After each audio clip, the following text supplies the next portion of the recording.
So at this point in time, I'd only lived on the property a few months, but I was already used to hearing all of the animals. We had turkeys on the property, there was the occasional peacock, we had plenty of elk and deer, we even saw a fox at one point, there were a bobcat.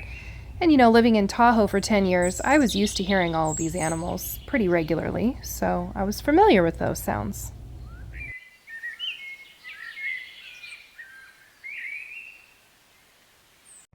But on these two particular nights, things were just so weird and unexplainable. I really couldn't figure out what I was hearing. It was so out of place. It didn't make sense, especially for that area.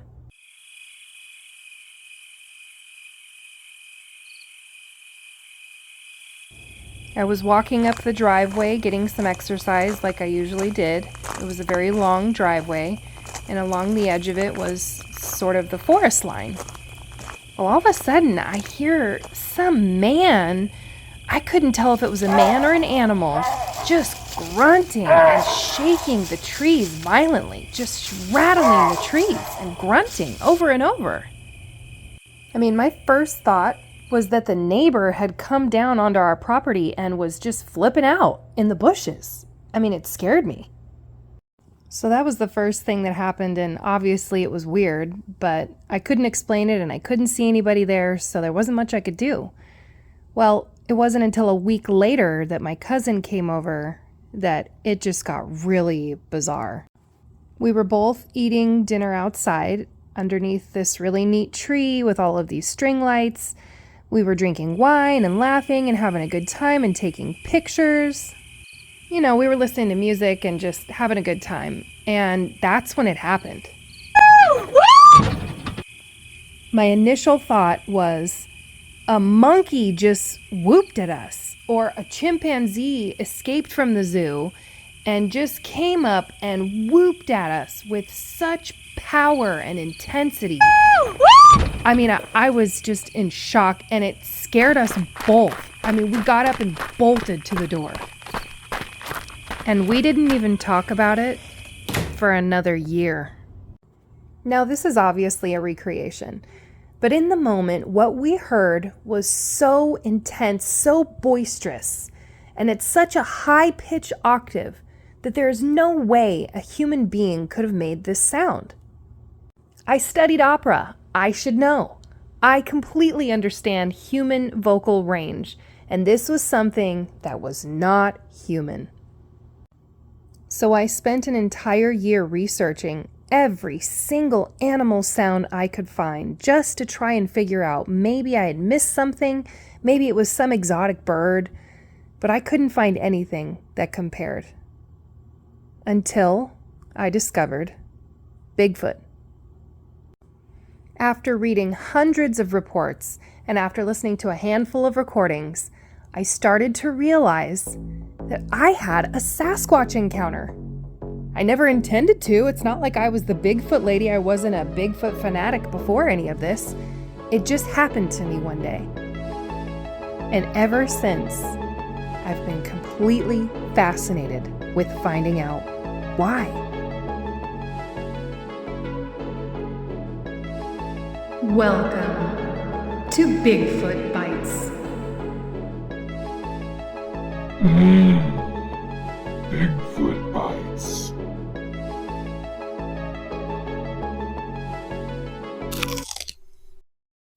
Welcome to Bigfoot Bites, and thank you so much for joining me. I wanted to create this podcast as a beacon of reason and rationality, shining light on a topic that is full of confusion and controversy. Let's face it, the Bigfoot community isn't exactly taken seriously by the vast majority. To most folks, Bigfoot is just a joke, a hoax, a fantastical make-believe monster, and those of us that think he's real have just been smoking too much dope in the woods. Let's be honest about that stigma. And now, after immersing myself in all of it over the past 3 years, I can see why. So, my goal here is to leave each and every one of you with some basic information you can take away and start to peel back the layers of deception that have the wool so fully pulled over your eyes and ears. I can almost guarantee you that after listening to what I have to say and sharing my experiences, you'll begin to understand just how real this all is, despite what it might seem like. So, in the beginning of this episode, I brought you into the story of my first Sasquatch encounter. I gave you a super condensed version of what that week was like. I had the grunting and the tree shaking moment, and then the high-pitched monkey whoop moment that I tried as best as I could to recreate for you so that you can understand what it was I experienced. Now, those moments alone might not have turned me into the Bigfoot fanatic that I am now, because had those moments been my only experiences, I might not have taken this all so seriously. I really feel for the people that have singular, isolated events like this occur in their lives, because human rationalization will get you to dismiss unfamiliar or unrecognizable incidents and just store them away in your subconscious because you're incapable of explaining them or finding an answer. So wasting time obsessing over it is useless. And that's sort of where I was around the year marker after my first encounter. I was beginning to let it slip away because I did all this research for months and months and months and came up short for any real answers as to the animal we heard. So there wasn't much I could do. My cousin and I both pretty much had decided that we just didn't know what it was that happened that night, and that we weren't probably ever going to know. So we kind of just let it go. Then I moved to Washington State, the Bigfoot capital of the world. And being that I'm an avid hiker, I hit the trails pretty hard with my friends and ended up having not one, but two more Sasquatch encounters at close proximity. And by that time, I no longer had any question in my mind. There were no doubts. There was no ignoring or dismissing these experiences because they were so visceral and intense. And I had people with me. I mean, I would have to be insane to ignore or forget them. Heck, one of them I even recorded. So at this point in my life, I knew for a fact Bigfoot were real.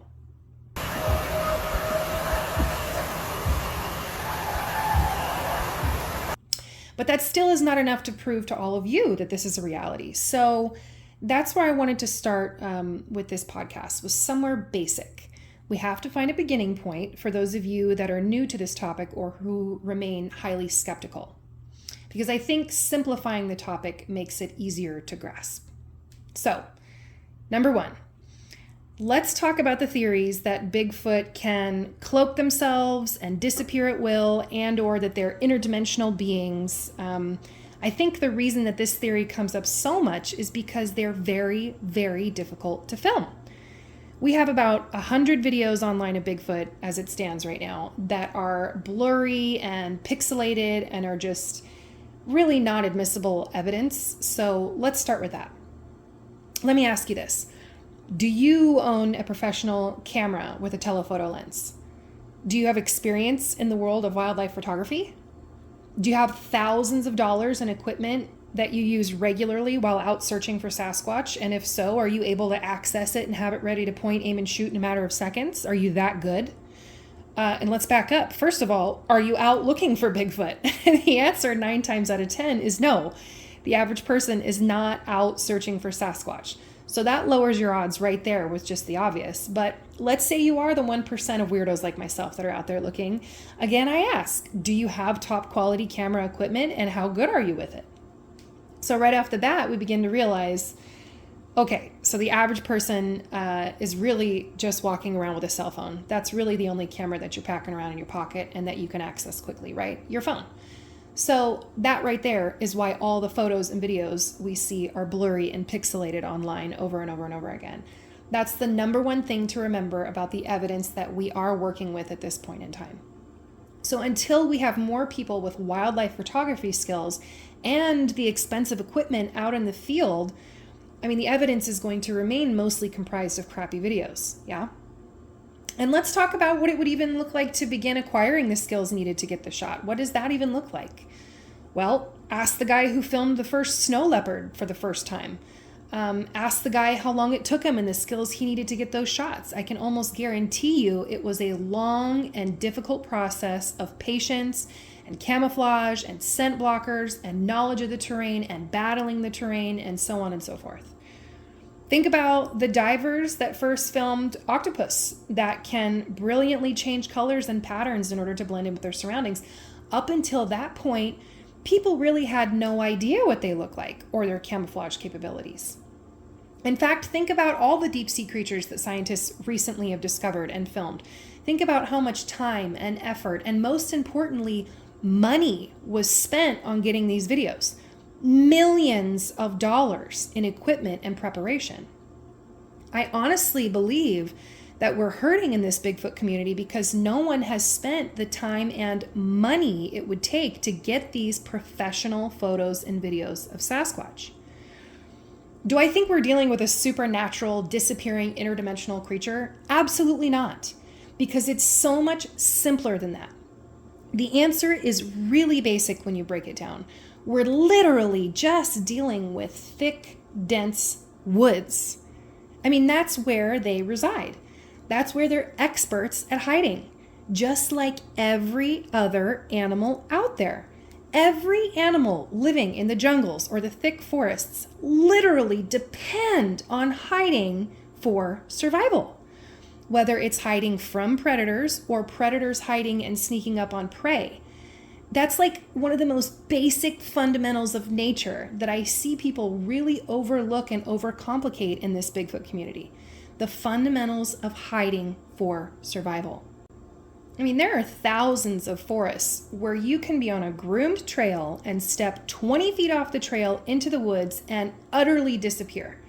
In fact, I myself have a video on my Instagram of just how easy that is to do. Even with a top tech thermal camera, you can be just 15 feet away and fully disappear behind a thick, wet tree. So if I can disappear even while wearing bright orange and having a thermal camera pointed at me, why would it be so hard to believe that an animal whose sole survival depends on remaining still, silent, and unseen in order to hunt, who's had X amount of years to adapt to that region in terms of fur color and texture, I mean, why is it so hard to believe that they're just really good at remaining still and unseen? We don't need to complicate this with fantastical theories. We just need to use the logic of nature. Which brings me to the famous Occam's razor. This being the philosophy that the simplest answer is generally the correct one, that shaving away overcomplicated assumptions is the best route to finding truth. And I hold fast to this concept whenever I'm talking about Bigfoot because I've been there. I've been 25 feet away from a massive Sasquatch more than once, and I know just how real and earthly of an interaction it was. I do not feel compelled to sensationalize my experience or make it otherworldly because I was experiencing something that was extremely basic and primal and real, something that my 5 senses could account for. So I find it interesting the psychological games that the human mind will play when trying to explain a situation to oneself that seems in the moment utterly bizarre and terrifying in order to ease the stress of having lived through what could very well have been a life-ending moment. I mean, not to get too dark here, but let's not forget that they are 9 feet tall and weigh 700 plus pounds. So yes, they could easily kill you. And yes, in the moment, it does feel life-threatening. I'm scared. That sounds like someone being eaten by a grizzly. Dude, please turn around, please turn around, please turn around. Oh my god, I'm scared. They sound close. That sounds like someone being eaten by a fucking bear. heebie-jeebie. That sounds like someone being eaten by a fucking cougar. Oh, beeping like something behind me. Oh my god, I'm scared. So yeah, I get it why, as human beings, we may end up subconsciously over-exaggerating their abilities because we felt like we just dealt with a monster that wasn't supposed to be real. And, you know, when our brains are cataloging what feels like a life-threatening event, all kinds of weird stuff can happen, like disassociation and denial, even hallucinations like hearing voices or what people like to call mind speak. I mean, this has been studied a lot, and when discussing Bigfoot, I think it's really important to keep this in mind.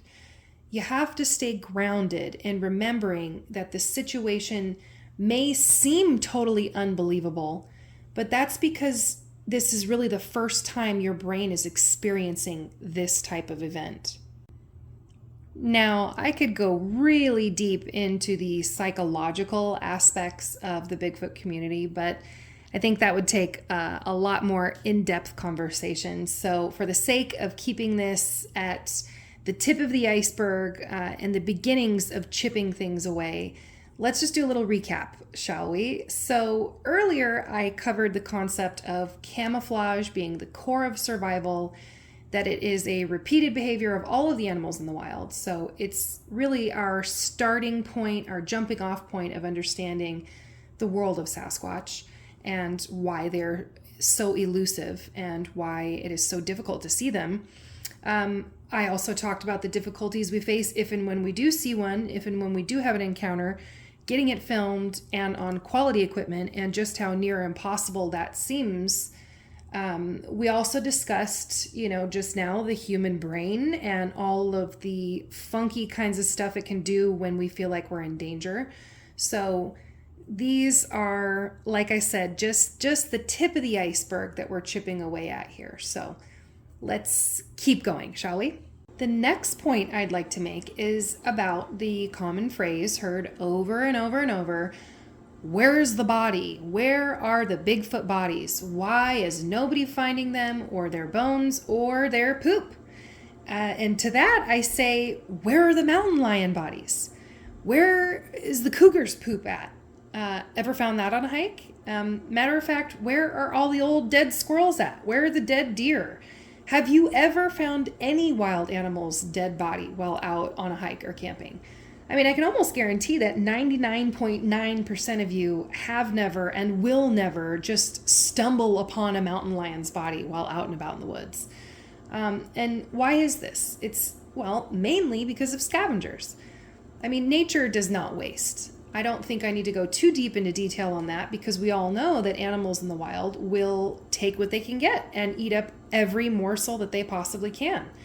And whatever is left, the decomposition process will eliminate fairly quickly. So my basic answer to this is, it isn't normal in nature for a body to just sit around and just stick around. Now, based on the fact that pretty much everyone that comes into contact with Bigfoot agrees that they are extremely similar to primates and exhibit ape-like behaviors, I think we can deduce that there's a chance that they are cannibalistic. We've seen that in chimps and baboons and monkeys, so that might be something to consider as well when asking ourselves, where are the bones? Where are the bodies? Now, when it comes to excrement, it's not uncommon for predators to bury their poop in order to mask their strong scent. So I don't think you're going to be finding any skunk ape poop anytime soon, which is probably a good thing, because I can only imagine what it smells like. I've actually been out on a Bigfoot expedition, and Kevin and I found this mysterious pile of peaches in the middle of nowhere that were accompanied by the foulest stench of death I have ever smelled. Nobody came to get him though. So dead body. No. It smelled like a dead body. It literally smelled like a dead body. I'm gonna grab my gun. I mean, it was enough to make us both leave, and that's what a lot of people say when they're up and close, having a personal encounter, a close proximity encounter, is that they really reek. So part of me is glad that I haven't stepped in a steaming pile of Bigfoot poop, because I'll bet that stench would take weeks to wash off. So maybe we're lucky in the fact that we're not stepping in squatch craps while out on a stroll. Moving right along, there are other theories about why we haven't discovered a Sasquatch body, and those include burial rituals, and the assumption that they are more human-like than we realize, and that they're burying their dead. And although I'm open-minded, and I do think this is a possibility, I just don't think I have enough evidence to go on, or enough to go on to come to that conclusion. In fact, I think it would actually be less likely that they're doing this, mainly because of all the logging that goes on. I feel like someone would have unearthed a body that had been buried at some point, so I'm actually less inclined to believe the burial theory, just based on all the building and logging and digging that goes on in these woods over time. And speaking of logging, that actually brings me to my final point here before wrapping up this Bigfoot bite. Let's talk about loggers. Let's talk about people that spend a lot of time in the woods. Loggers, avid outdoorsmen, hikers, hunters, fishers, backpackers, and campers, or even the people that live right on the edge of a forest or who grew up in the mountains away from cities. These people are the minority. The people that spend a great deal of time out in the thick woods are actually, the numbers are dwindling. Not just because of industrialization and the growth of major cities, but honestly because most of the people in society just don't spend a majority of their time out in the woods. Most people are working indoors all day and go home at night. Most of society is living their lives in the safety and comfort of a shelter, not out in the elements. So what is my point here? Well, it's the simple fact that in order to have a Sasquatch encounter in the first place, you have to be the kind of person that is out in Sasquatch territory often. It's really like a game of odds, a delicate dance of statistics, and I swear one of these days I'm going to attempt to quantify this for you folks just so you can see how astronomically low your odds are of having a Bigfoot encounter. Now, I'm no math wizard, but I've tried to break this down several times, and each way I slice it, the percentage of people that will have one, let alone several Sasquatch encounters is extremely low. And it's not as simple as you might think. It's not just a 1 in a million or 1 in a billion or 1 in 9 billion type of deal, type of odds, because there are many elements to the equation, many factors, I should say. For instance, where do you live? What state are you in? How close are you to a major forest? How often do you go into said forest? How long do you hang out there? Is it just a one-time hike? Do you go hiking there regularly? Or how about, do you camp there and spend several hours, at a time listening to the surrounding sounds? How many animal sounds have you heard? And can you confirm the calls that they make and identify which animals you're hearing? Have you had visual confirmation? The list goes on and on and on of the factors that you have to calculate to get your specific odds for either hearing a Sasquatch from a distance or seeing one up close, smelling one. You have different odds for different types of encounters and many angles to the statistics of what your chances might be, no matter how you break it down. It's pretty evident that if you're like most average people who don't do a lot of hiking and camping, fishing, hunting, and all of that throughout the year, then your odds are very, very, very low, like a 0.00005% chance. So, in conclusion, this brings me to a sad realization that for the majority of the population, they won't ever have an up-close encounter, and therefore will have to rely solely on stories like mine. And I know it doesn't always cut it for people. A lot of people just don't know us personally who've had these encounters, and they just have to trust a stranger with a wild story. I mean, it really makes sense why it's hard for most people to believe. I understand. That's why I am doing this podcast. So, like I said in the beginning, I hope that this, if anything, helps to remind you all that if we stick to logic and real world reasoning, we can make sense of what's going on here. We can begin to break down the false narratives and the confusion. If you can stay grounded with me, and if you can root yourself into this foundation of understanding the basics and fundamentals of nature, it will all start to make perfect sense. Thank you so much, everyone that is listening, and please stay tuned for more. I have so much more. Stay hungry for the next round of Bigfoot Bites with yours truly. Before I worked for the Forest Service, I was a law enforcement dispatcher, and I got reports of that and aliens and all kinds of stuff. So spoken with me about it. They've mainly said it was a feeling that they had. It's like the hairs in the back of their neck went up, and that they were sure that that's Oh yeah, the locals know we have Bigfoot out here. It's the folks that come from other places that try to come in and report what they've heard and seen as, a Bigfoot, but we just can't report it like that. We're not allowed to take Bigfoot reports. We've got it listed as an aggressive black bear.